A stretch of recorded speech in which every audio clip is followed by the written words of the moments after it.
കേരളത്തിൽ ഇല്ലാതാവാൻ പോകുന്ന ഒരു രാഷ്ട്രീയ പ്രസ്ഥാനമാണ് NCP. കേരളത്തിലെ ഒരു കോൺഗ്രസ്സുകാരനും ആഗ്രഹിക്കുന്നില്ല PC ചാക്കോ തിരിച്ച് കോൺഗ്രസിലെത്താൻ. ഇനി NCPയുടെ രാഷ്ട്രീയ ഭാവി എന്ത്?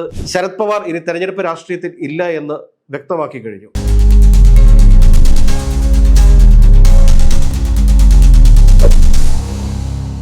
നമസ്കാരം. മഹാവികാസ് അഗാഡി സഖ്യം മഹാരാഷ്ട്രയിൽ NCPയും കോൺഗ്രസും അതോടൊപ്പം തന്നെ ശിവസേന ഉദ്ധവ് താക്കറെയും ചേർന്ന് രൂപം കൊടുത്ത ഒരു സഖ്യമാണ്. കഴിഞ്ഞ ലോക്സഭാ തെരഞ്ഞെടുപ്പിൽ മികച്ച വിജയം നേടുവാൻ ഈ സഖ്യത്തിന് ആയി. പക്ഷേ 4 മാസത്തിന് ഇപ്പുറം നടക്കുന്ന നിയമസഭാ തിരഞ്ഞെടുപ്പിൽ ഏറെ ദയനീയമായ ഒരു പരാജയം ഏറ്റുവാങ്ങേണ്ടി വന്നു മഹാവികാസ് അഗാഡി സഖ്യത്തിന്. ഇതിൻ്റെ കാര്യകാരണങ്ങൾ തേടി പലരും പലതരത്തിലുള്ള അഭിപ്രായങ്ങളാണ് പറഞ്ഞുകൊണ്ടിരിക്കുന്നത്. ഇതിൽ EVM മെഷീനിലെ ചില അട്ടിമറികളെക്കുറിച്ച് വരെ സംശയങ്ങൾ നീണ്ടുപോകുന്നുണ്ട്. പക്ഷേ ഇന്ന് നമ്മൾ ചർച്ച ചെയ്യുന്ന വിഷയം അതൊന്നുമല്ല. കഴിഞ്ഞ ലോക്സഭാ തെരഞ്ഞെടുപ്പിൽ 11ഓളം സീറ്റ് നേടിയ NCP എന്ന രാഷ്ട്രീയ പ്രസ്ഥാനത്തിന് ഇത്തവണ നിയമസഭയിലേക്ക് നടന്ന തെരഞ്ഞെടുപ്പിൽ ലഭിച്ചിരിക്കുന്നത് വെറും 10 സീറ്റ് മാത്രമാണ്. ഇനി NCPയുടെ രാഷ്ട്രീയ ഭാവി എന്ത് എന്നുള്ളതിനെക്കുറിച്ച് ഇന്ത്യയിലെ രാഷ്ട്രീയ വൃത്തങ്ങൾ ഏറെ ചർച്ച ചെയ്തുകൊണ്ടിരിക്കുകയാണ്. കാരണം NCPയെ സംബന്ധിച്ചിടത്തോളം മഹാരാഷ്ട്രയാണ് അവരുടെ അടിത്തറ എന്ന് പറയുന്നത്. ശരത് പവാർ ഇനി തെരഞ്ഞെടുപ്പ് രാഷ്ട്രീയത്തിൽ ഇല്ല എന്ന് വ്യക്തമാക്കി കഴിഞ്ഞു. ഇനി അദ്ദേഹം രാജ്യസഭയിൽ എത്തുവാനുള്ള സാധ്യതകളാണ് മുൻപിലുള്ളത്. അദ്ദേഹത്തിന്റെ മകൾ സുപ്രിയ സുലെയാണ് NCPയുടെ ദേശീയ വർക്കിംഗ് പ്രസിഡന്റ്. അതോടൊപ്പം തന്നെ കേരളത്തിൽ നിന്നുള്ള PC ചാക്കോയും NCPയുടെ ദേശീയ വർക്കിംഗ് പ്രസിഡന്റുമാരിൽ ഒരാളാണ്. പക്ഷേ ഏറ്റവും പുതിയതായിട്ട് പുറത്തു വരുന്ന വാർത്തകൾ ശരിയാണ് എങ്കിൽ NCP കോൺഗ്രസ് ലയിക്കുന്നതിനുള്ള പ്രാഥമിക ചർച്ചകൾ ആരംഭിച്ചു എന്നാണ് അറിയാൻ സാധിക്കുന്നത്.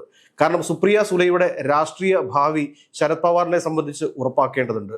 അദ്ദേഹത്തിന്റെ മരുമകനായിട്ടുള്ള അജിത് പവാർ NCP വളർത്തിക്കൊണ്ട് NDA പക്ഷത്തേക്ക് പോയത് നമുക്കെല്ലാവർക്കും അറിവുള്ള ഒരു കാര്യമാണ്. സുപ്രിയ സുലെയുടെ രാഷ്ട്രീയ ഭാവി ഉറപ്പിക്കുക എന്ന ലക്ഷ്യത്തോടു കൂടി തന്നെയാണ് ശരത് പവാർ NCPയെ കോൺഗ്രസുമായി ലയിപ്പിക്കുന്നതിന് വേണ്ടിയിട്ടുള്ള ചർച്ചകൾ ആരംഭിച്ചിട്ടുള്ളത്. ഏറ്റവും പുതിയതായിട്ട് വരുന്ന വാർത്തകൾ ശരിയാണെങ്കിൽ സുപ്രിയ സുലെ മഹാരാഷ്ട്ര PCCയുടെ അധ്യക്ഷയായിട്ട് എത്തുമെന്നാണ് അറിയാൻ സാധിക്കുന്നത്. ഈ ലോക്സഭാ ഇലക്ഷന് മുമ്പ് തന്നെ NCP കോൺഗ്രസ് ലയനം ചർച്ച ചെയ്തിരുന്നുവെങ്കിലും ചില പ്രാദേശിക പ്രശ്നങ്ങൾ മൂലം ആ ലയന ചർച്ച മുമ്പോട്ട് പോകാത്ത സാഹചര്യമാണ് ഉള്ളത്. ഇനി നമ്മൾ നോക്കേണ്ടത് കേരളത്തിലെ NCPയുടെ അവസ്ഥ എന്താകും എന്നുള്ളതാണ്. 2026 വരാൻ പോകുന്ന നിയമസഭാ ഇലക്ഷനോടുകൂടി കേരളത്തിൽ ഇല്ലാതാവാൻ പോകുന്ന ഒരു രാഷ്ട്രീയ പ്രസ്ഥാനമാണ് NCP എന്ന് പറയേണ്ടിയിരിക്കുന്നു. കാരണം ഏലത്തൂർ സീറ്റ് അടുത്ത തവണ AK ശശീന്ദ്രന് LDF നൽകുമോ എന്ന് ചോദിച്ചു കഴിഞ്ഞാൽ ഒറ്റവാക്കിൽ ഉത്തരം പറയാൻ സാധിക്കും. ഇനി ഏലത്തൂർ സീറ്റ് NCPക്ക് നൽകത്തില്ല, അല്ലെങ്കിൽ AK ശശീന്ദ്രന് നൽകത്തില്ല എന്നുള്ളത്. ശരിക്കും പറഞ്ഞു കഴിഞ്ഞാൽ ഈ ഏലത്തൂർ സീറ്റ് AK ശശീന്ദ്രന് LDF നൽകിയിട്ടുള്ളത് AK ശശീന്ദ്രനാണ്, ഒരിക്കലും NCPക്ക് അല്ല എന്നുകൂടി നമ്മൾ മനസ്സിലാക്കേണ്ടതുണ്ട്. അതോടൊപ്പം തന്നെ കുട്ടനാട് സീറ്റ് ഒരു കാരണവശാലും അടുത്ത തവണ NCP നേതാവായിട്ടുള്ള തോമസ് കെ തോമസിന് നൽകും എന്ന് നമുക്ക് പ്രതീക്ഷിക്കാൻ സാധിക്കത്തില്ല. കാരണം അദ്ദേഹത്തെ മന്ത്രിയാക്കാത്തതിലുള്ള അദ്ദേഹത്തിന്റെ ശക്തമായ പ്രതിഷേധങ്ങൾ ഒക്കെ ഈ കഴിഞ്ഞ ദിവസങ്ങളിൽ, തെരഞ്ഞെടുപ്പിന് തൊട്ടടുത്ത ദിവസങ്ങളിലൊക്കെ നമ്മൾ കണ്ടതാണ്. അദ്ദേഹത്തിനെതിരെ ഉയർന്നു വന്നിട്ടുള്ള MLA-മാരെ പർച്ചേസ് ചെയ്യാൻ വേണ്ടിയിട്ട് 50 കോടി വാഗ്ദാനം ചെയ്തു എന്നുള്ള ആരോപണങ്ങളൊക്കെ നിലനിൽക്കെ ഇനി ഒരിക്കൽ കൂടി കുട്ടനാട് സീറ്റ് LDF ഒരു കാരണവശാലും NCPക്കോ അല്ലെങ്കിൽ തോമസ് കെ തോമസിനോ നൽകില്ല എന്നുള്ള കാര്യം ഉറപ്പായിട്ടുള്ള ഒരു വസ്തുതയാണ്. അങ്ങനെ വരുമ്പോൾ NCP കേരള ഘടകത്തിന്റെ ഭാവി എന്ത് എന്ന് ചോദിച്ചു കഴിഞ്ഞാൽ ഒന്നുകിൽ ഏതെങ്കിലും മറ്റൊരു രാഷ്ട്രീയ പ്രസ്ഥാനത്തിൽ ലയിക്കുക എന്നുള്ളതാണ്.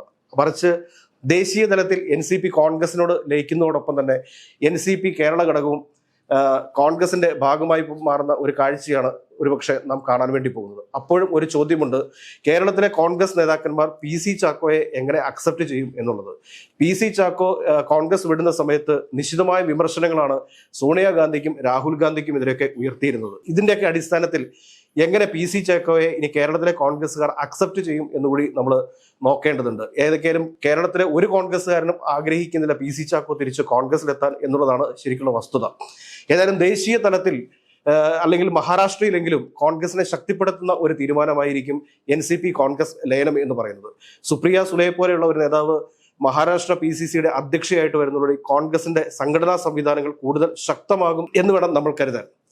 ഇന്ത്യൻ പാർലമെന്റിനകത്ത് ശക്തമായ ഒരു സ്വരമാണ് സുപ്രിയ സുലെ എന്ന NCP നേതാവ് എന്ന് നമുക്കറിയാം. ആ NCPയുടെ നേതാവ്, വനിതാ നേതാവ് മഹാരാഷ്ട്രയിൽ ശരത് പവാറിന്റെ മകൾ എന്ന സാധ്യത കൂടി പ്രയോജനപ്പെടുത്തുന്നതോടുകൂടി മഹാരാഷ്ട്രയിലെ കോൺഗ്രസിനെ ശക്തിപ്പെടുത്താൻ ഉതകുന്നതാകും NCP കോൺഗ്രസ് ലയനം എന്ന് വേണം നമ്മൾ മനസ്സിലാക്കാനായിട്ട്. ഏതൊക്കെയായാലും ഈ കഴിഞ്ഞ നിയമസഭാ തെരഞ്ഞെടുപ്പ് അതിൽ നടന്നിട്ടുള്ളത് വൻ അട്ടിമറികളാണ് എന്നതിൽ സംശയമില്ല. കാരണം ഇത്രയും ദയനീയമായ ഒരു പരാജയം മഹാവികാസ് അഗാഡി സഖ്യം ഒരിക്കലും പ്രതീക്ഷിച്ചിരുന്നില്ല എന്ന് വേണം നമ്മൾ കരുതാനായിട്ട്. ഇന്നലെ മഹാരാഷ്ട്രയുടെ ചുമതലയുള്ള AICC ജനറൽ സെക്രട്ടറി രമേശ് ചെന്നിത്തലയൊക്കെ പറഞ്ഞത് ഈ കാശ്മീർ നൽകിയിട്ട് ഹരിയാന എടുത്തു, അതോടൊപ്പം തന്നെ ജാർഖണ്ഡ് നൽകിയിട്ട് മഹാരാഷ്ട്ര എടുത്തു എന്നൊക്കെയുള്ള രീതിയിലാണ്. അതായത് EVM മെഷീനിൽ കൃത്യമായ തിരിമറി അല്ലെങ്കിൽ അട്ടിമറി നടന്നു എന്നൊക്കെയുള്ള രീതിയിലുള്ള ആരോപണങ്ങളാണ് അദ്ദേഹത്തിന്റെ പുറത്തു വരുന്നത്. എങ്കിലും കോൺഗ്രസ് നേതൃത്വവും ഈ ഒരു വിഷയം ചെറുതായി കാണില്ല എന്നുള്ളതാണ് പ്രതീക്ഷ. ശരത് പവാറിനെ പോലെ പരിചയസമ്പന്നനായ ഒരു നേതാവ് കോൺഗ്രസ് നേതൃത്വത്തിലേക്ക് എത്തുന്നതോടുകൂടി കോൺഗ്രസ് ദേശീയ തലത്തിൽ തന്നെ ശക്തിപ്പെടുവാനുള്ള സാധ്യതകളുണ്ട്. അപ്പോഴും ചോദ്യചിഹ്നമായിട്ട് നിൽക്കുന്നത് PC ചാക്കോയുടെ നേതൃത്വത്തിലുള്ള കേരളത്തിലെ NCPയുടെ അവസ്ഥ എന്തായിരിക്കും എന്നുള്ളതാണ്. അത് കാത്തിരുന്ന് കാണാം എന്ന് മാത്രം പറഞ്ഞുകൊണ്ട് നിർത്തട്ടെ. നന്ദി, നമസ്കാരം.